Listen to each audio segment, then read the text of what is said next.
As the second vice chair, I was just brought in this session. So I was just elected by the members, which was very exciting for me to have their support. Prior to that, though, I did serve on the global board for 2 years. I headed up the globalization committee. You know, it's been a progression over those years of being a member. So it started out at a chapter level and being on the programming committee and and publications and things like that. And then I always attended World Workplace, and that gave me exposure to folks in the IFMA community that were outside of Chicago, which led to an appointment on the IFMA Foundation as a board of trustee. And from there, in each of these, at each of these steps, there's great opportunity to practice and demonstrate leadership. The industry is changing dramatically right now, and there are many associations that cater to the needs, different needs within facilities, but the focus of IFMA and the importance right now in the U.S. market in particular for growth and reaching out internationally with our other affiliates and other members really drew me to the association, because I think the potential for IFMA to grow over the next several years is phenomenal, and particularly on a global scale with what we have to offer, particularly with our designations. I've always been interested, sort of a theme in my life, my business life has been the creation of a more sustainable and productive built environment. And IFMA was the absolute logical choice as an association that was addressing those objectives. And what organizations are seeing is that you have to act globally and think locally. And that is what IFMA is really geared to do. And as a result, the globalization of the industry, and particularly what IFMA has to offer, is far more relevant today than ever for our members.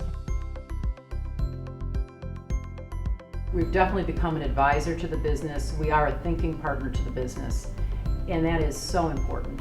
And if we're not able to do that, someone else will fill that void, because the need is not going away. It's who's going to fill that need. We are uniquely qualified to fulfill the need as long as we have the right skill set. And so it's ensuring that you continue to learn, continue to follow what's going on, so you do bring kind of some of the best thinking, and that you're able yourself to be challenging the organization. Are you really going in the right direction? Things are moving very quickly today. Business is very volatile, it's complex, very ambiguous, and so the ability to kind of make decisions and give advice when you're not completely certain what's going to happen, and look back and say that was good advice, and the ability to be agile and change, all of that is really in the hands of the facility manager. Yeah, it's got a very thoughtful process on how board members are brought on, and it's got a great mix of representation between corporate members, associate members. We mentioned the global aspect of the board. So really the composite brings a wholesome, fulsome perspective of the business. And I think that is only for the benefit of the members and the association, because it makes it so much more vibrant and informed, which is really critical to the strategy.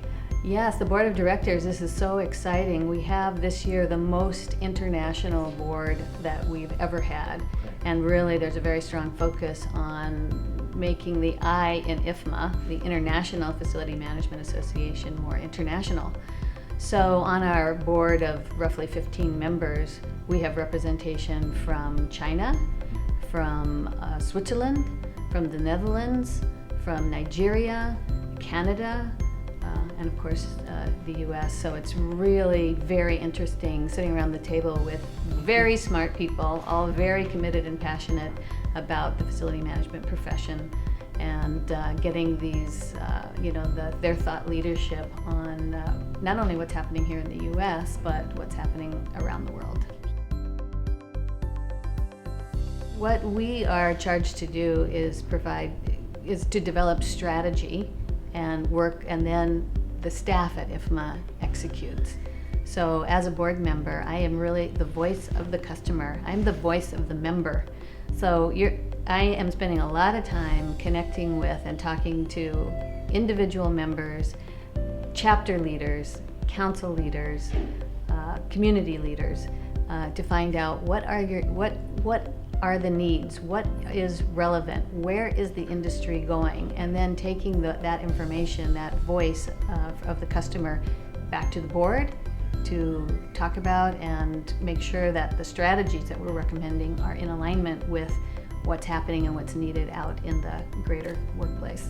IFMA's involvement in advocacy as well, getting much more involved in these definitions around what is facility management, the sustainability initiatives, not only for the designation that we have, but then also for a lot of the regulatory compliance for the facilities in some of our own CBDs here in the US, and then for some of the impact abroad. These are becoming more and more relevant, and in facility management, we're in a very unique position to influence the workplace.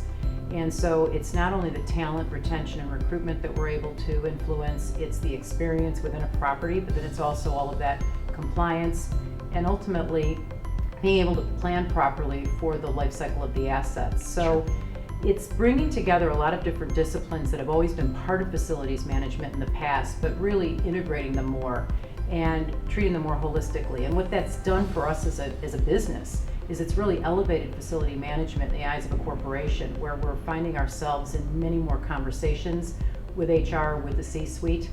And so it is incumbent really upon the association to continue to raise the bar in what we're doing, so that we're able to bring back best practices, whether it's through benchmarking, through these white papers, and through some of the other initiatives, so they're ready at the hands of our members. And since I really am working for you in this role, I'm going to be spending a lot of time asking a lot of questions, and anyone can call me anytime if they've got something that they'd like to share, or filter that up through the executive committee at the chapter, and make sure that we get it, and I'll make sure that your voice is heard.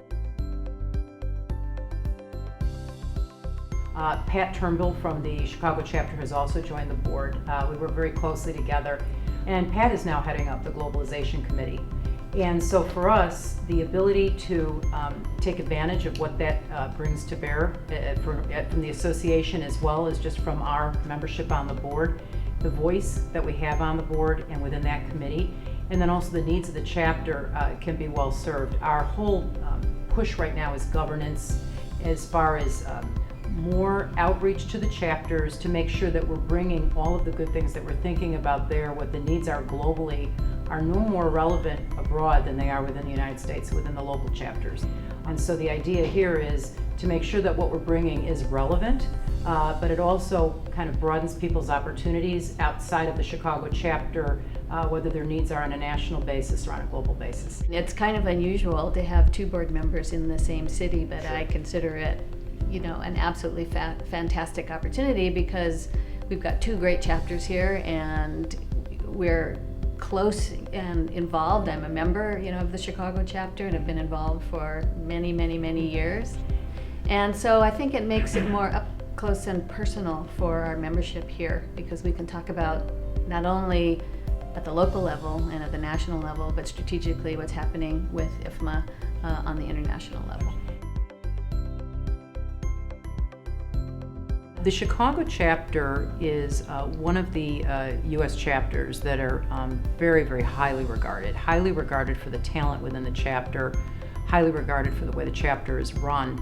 And so it really does carry a tremendous amount of prestige. The Chicago chapter has just been rocking it especially over the last several years. When I attend the meetings and the quality of the deliverables and the presentations, and I look at the website and the creativity even of this, and the immediate interest and engagement with Maureen and I as it relates to what's happening on an international and a more strategic level, it's really exciting. Well, I would give the same advice to an associate or a professional member, that we are all part of the real estate and facility management delivery process. We need each other, and get engaged, find your niche. There is no singular path. Find out how you can serve the greater facility management community, the greater IFMA community. It might be at a local level, in the chapter, it might be in an industry-specific application, or it might be on the global arena. And the beautiful thing about IFMA is there's a pathway in all of those areas. Because if you're not satisfied with something, speak up. The association will address it. But there are so many members that are so actively engaged. I have met more talented individuals, academics, whether it's academics from Georgia Tech or from Harvard, from many of the different universities. We've got very seasoned professors who have left, who have started their own businesses, professionals, facilities professionals, engineers, all coming in really to the association in a very selfless way to work together with other groups to either develop something new, think of something new, share what they've learned. And there is so much there, and that's what's really exciting about IFMA. I don't think we've realized our full potential yet, but it really takes an individual's personal commitment to become involved to make it better. To the extent that we are highly aligned, right? So we've got the big strategies and direction coming out of the association in concert with their work with other, like-minded groups. And then at the council and chapter and community level, if we're all aligned and sharing knowledge and advancing, strategic goals, think of the power that we have to be transformative in terms of making this a better world. As an organization, I wouldn't be surprised if our membership continues to grow, if we become more integrated with some of the other services we're delivering from a grassroots level all the way up to the C-suite, and creating levels of entry for different people and creating opportunities for younger people to really become aware of what is facility management. Is it a career? Very often right now in high school, we'll go out and speak with a high school class, and many of the kids aren't even familiar with the profession. And so, a goal would be that over the next several years, if we do the right things, maybe you will see juniors and seniors in high school saying, I'm looking at that as a career, which would be fantastic for our profession.